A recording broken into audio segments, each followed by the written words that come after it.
her perception leads her to make a decision that will alter her past, her present, and also her future. Amen. What happens here is that she begins to look and she sees that this man is carrying something. Amen. There is a word that is floating in the atmosphere. Yes. I discovered so many times that people can come in a Sunday morning service and come in and sit down and it's business as usual and they're already in their minds, they've got preconceived ideas of how the service is going to work. I'm going to come in there and we're going to sing a couple of songs, and after that whoever comes in shall give the announcements and corrections are going to be taken and the preacher is going to motivate us, and after that close with the word of prayer, boom, we're out of here, business as usual.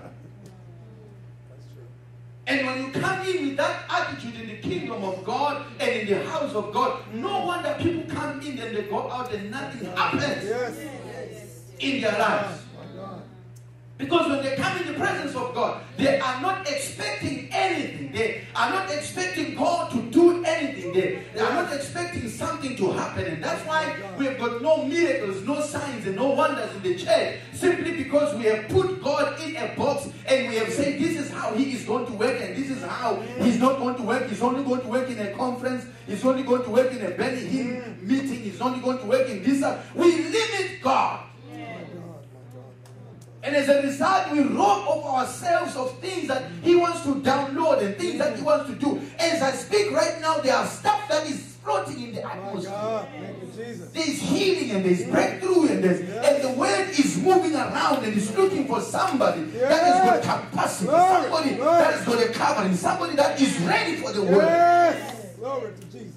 And the Bible says that this woman perceived and said, this man has got a word, and this word, I don't want it to just float in the atmosphere. I want it to come and stay here. So what we are going to do is we are going to make a small upper room in the chamber somewhere, and we are going to make sure that the environment is so big and so great that we are going to put some furnishings inside there, so that when the word comes, when the carrier comes, when the anointing, when the gifting comes, it does not pass us by.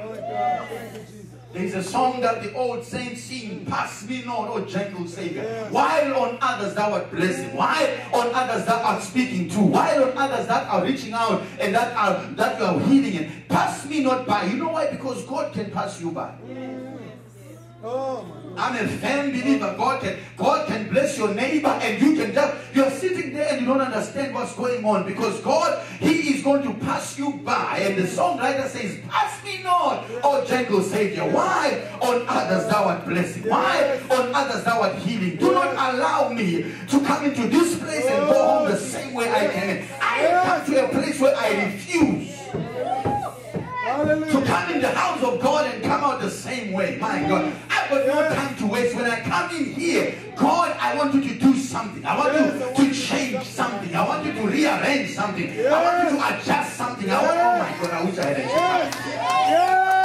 I want you to do something and move in my heart and move in my family, move in my life and change the life of my boy. I want you to interfere for me. And so when I come in your presence, I am ready to pour my very life to you. I'm ready to do things that I've never done.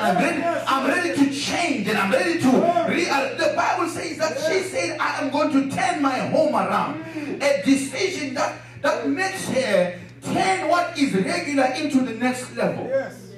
Glory to Jesus. All that she did was she said, I'm going to turn this room and change it and rearrange furniture and I want to make room. All I want to do is make room. Can I ask you this morning, this afternoon, whatever time it is, have you made room for God?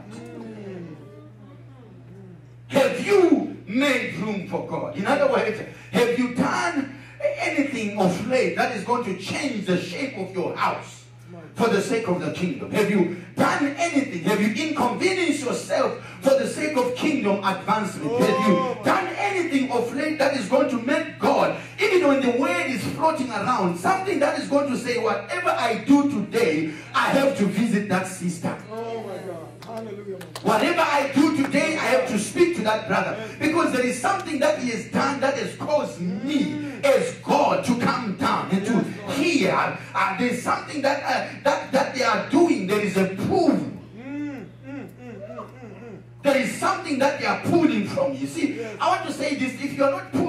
the anointing will not bless you.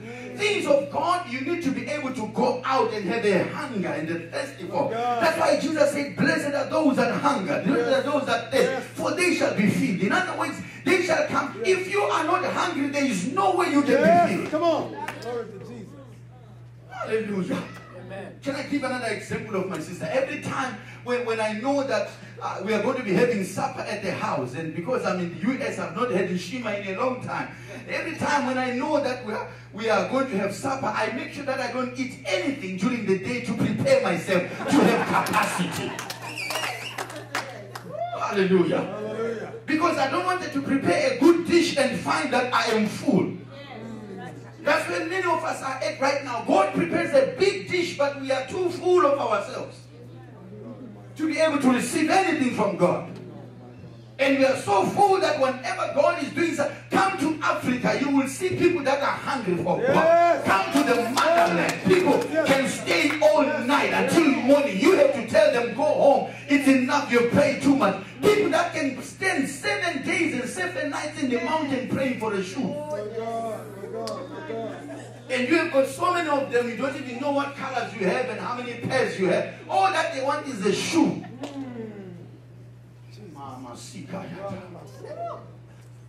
Capacity. So she says to herself, I'm going to inconvenience myself because I'm getting ready for the next level. I'm going to inconvenience myself because I'm seeing something that's going to happen here. I may not be able to put my finger to it, but I want to make room.